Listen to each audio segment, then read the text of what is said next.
Бұл Әлихан Бөкейхан атындағы нөмірі 15-ші Тірек мектеп-лицей. Жалпы мектепке қысқаша ақпарат беріп өтейін. Мектеп 2014 жылы пайдалануға берілген. Ең алғаш нөмірі 15-ші орта мектебі деп аталса, 2018 жылы мектеп-лицей статусына ие болған. Ең алғаш білім алушылардың саны 378-ді құраса, бүгінгі күні бұл екі еселеніп отыр. Яғни 657 білім алушы жалпы орта біліммен қамтылған.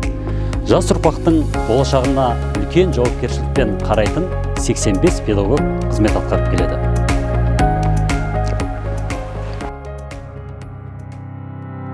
Мектеп-лицейге 2022 жылы Алаштың ардақтысы Әлихан Бөкейханның есімі берілді.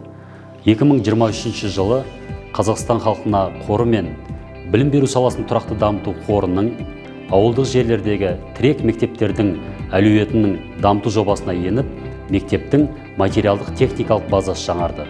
Аталмыш жоба аясында жаңа модификациялық кабинеттермен, заманауи зертханалармен, STEM зертхана, арт-студия, телестудия, интеллектум және тағы да басқа кабинеттер жабдықталды. Бүгінде мектеп-лицей ауылдық жерлердегі Назарбаев зияткерлік мектебінің тірек мектебі ретінде саналады және өз қызметін атқарып келеді.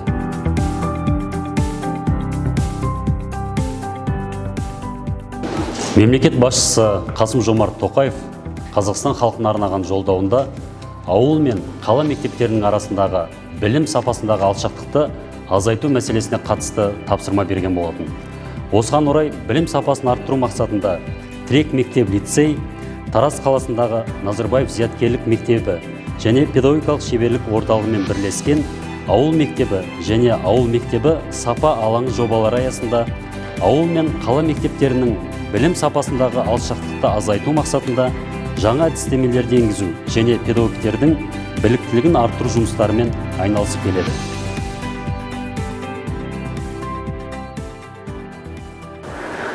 Ауылдық жерлердегі тірек мектептердің әлеуетін дамыту жобасы бойынша мектеп-лицейге кіріктірілген 3 шағын жинақты мектептер бекітілген. Атап айтқанда нөмірі 14-ші Бейімбет Майлин, нөмірі 22-ші Бауыржан Момышұлы атындағы орта мектептер және нөмірі 37-ші Ынтымақ негізгі мектептері. Аталған мектептің білім алушылары ресурстық орталық базасын пайдалану арқылы сапалы білім алуына және жан-жақты қалыптасуына үлкен мүмкіндіктер жасалуда. Яғни оқушылар алған білімдерін заманауи зертханаларда тәжірибе жасап, білімдерін шыңдауда. Шағын жинақты мектептің білім алушылары ресурстық орталық базасында күзгі, қысқы және қорытынды сессияларға қамтылуда. Оқушылар оқыту блокта, яғни түске дейін негізгі пәндерден білімдерін толықтыратын болса, түстен кейінгі дамыту блогында жан-жақты қалыптасу үшін түрлі үйірме жұмыстарына қатысады. Ресурстық орталық облыстық білім басқармасы тарапынан эксперименттік алаң ретінде бекітіліп, жаһандану заманында білім алушыларды жалпы адамзаттық және ұлттық құндылықтар негізінде тәрбиелеудің аспектілері тақырыбында жұмыс жасайды. Расында әлем күн сайын, сағат сайын өзгеріп жатыр. Сондықтан ұлттық құндылықтарымызды, салт дәстүрімізді, ұлттық мүддемізді, тілімізді, тарихымыздың ұмытылып кету қаупі бар.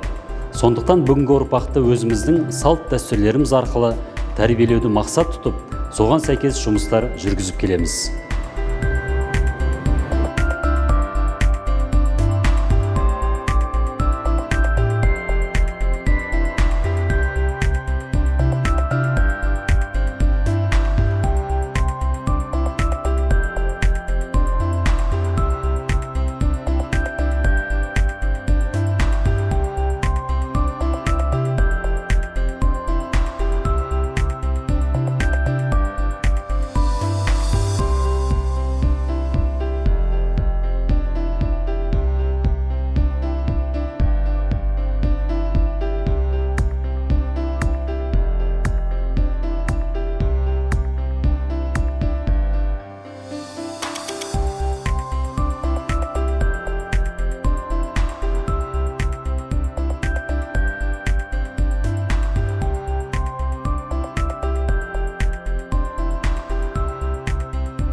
Тірек мектеп лицейде білім сапасын арттыруға қатысты және білім алушылардың жан-жақты қалыптасуына байланысты бірнеше жобаларды жүзеге асырып келеміз. Оның ішінде Бөкейхан ұландары, ақылды бейсенбі, жер жанаты жуалы эко, генералдар мекені, ұлттық құндылықтар, салауатты ұрпақ, тағы да басқа жобалар. Әрине, бұл жобалар мектептің ішкі мүмкіндіктеріне орай министрлік тарапынан бекітіліп берілген жобалардан тыс болып саналады.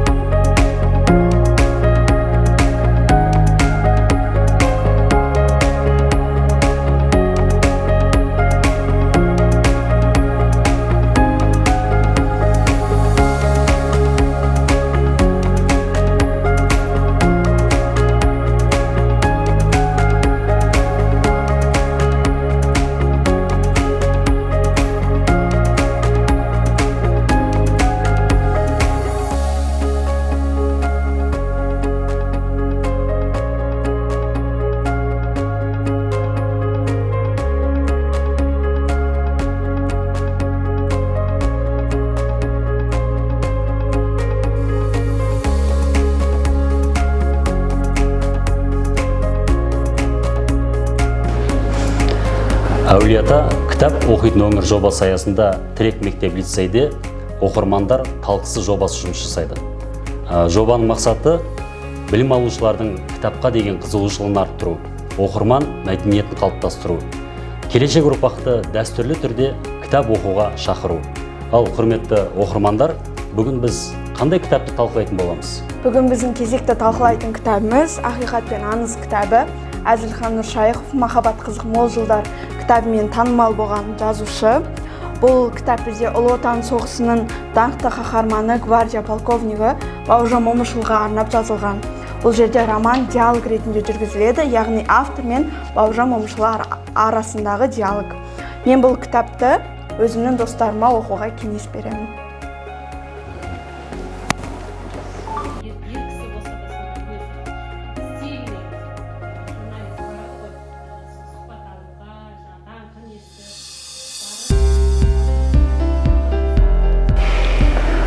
Білім сапасын арттыруда пәндер бірлестігінің айлығын ұйымдастыру маңызды рөл атқарады. Себебі бұл шара ұстаздар мен оқушылардың білім алуға деген құштарлығын арттырады. Әрі әр пәннің өз ерекшеліктерін терең түсінуге мүмкіндік береді. Және де қазіргі білім берудің басты міндеттерінің бірі жан-жақты қалыптасқан шығармашылық тұлға қалыптастыру.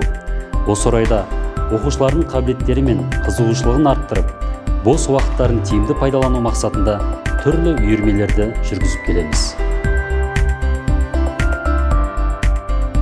Зертханалық жұмыстар көпшілік оқушылардың химия, физика, информатика, биология пәндеріне деген қызығушылықтарын арттырып, олар аудандық, облыстық және республикалық байқауларға қатысып, нәтиже шығаруда.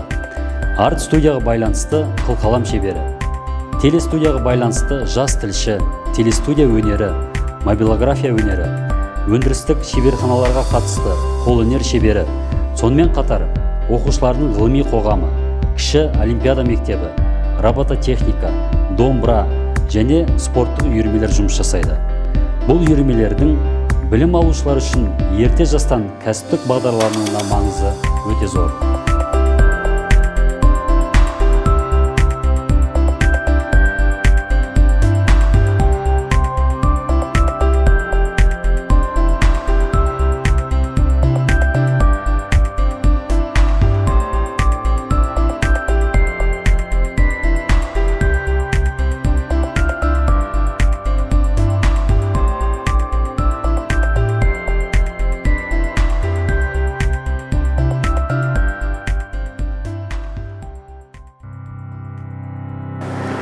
Шәкірт жетістігі, мұғалім еңбегінің нәтижесі демекші.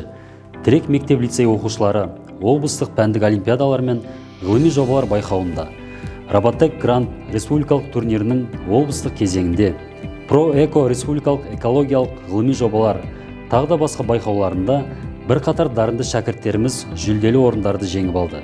Және дарынды оқушылардың саны жыл санап артып келеді. Сонымен қатар, Әлихан Бөкейхан атындағы нөмір 15-ші Тірек мектеп лицейінің базасында оқушылардың зерттеу дағдыларын дамыту тақырыбында оңтүстік аймақтық оқыту семинары өткізілді.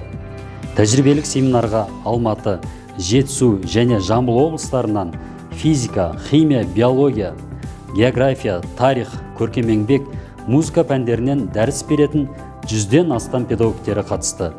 Оқыту семинарының мазмұны оқушылардың функционалды және цифрлық сауаттылығын қалыптастыру мен зерттеу дағдыларын дамытуға бағытталды.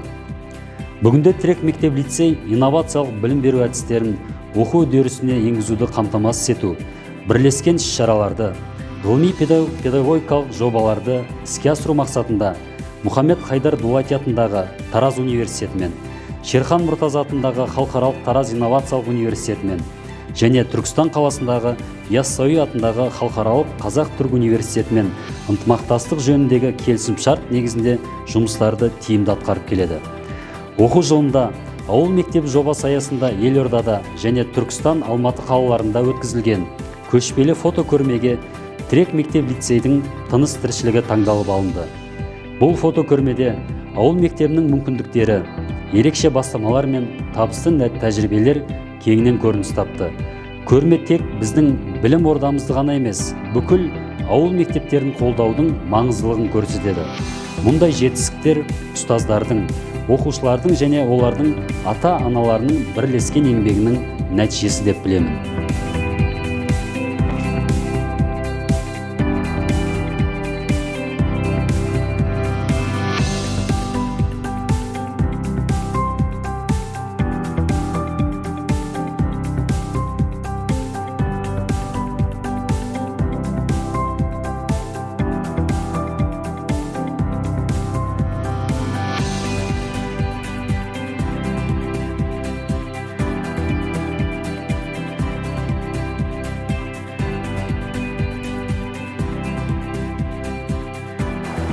Еліміздің ертеңі бәсекеге қабілетті білім иелерінің қолында.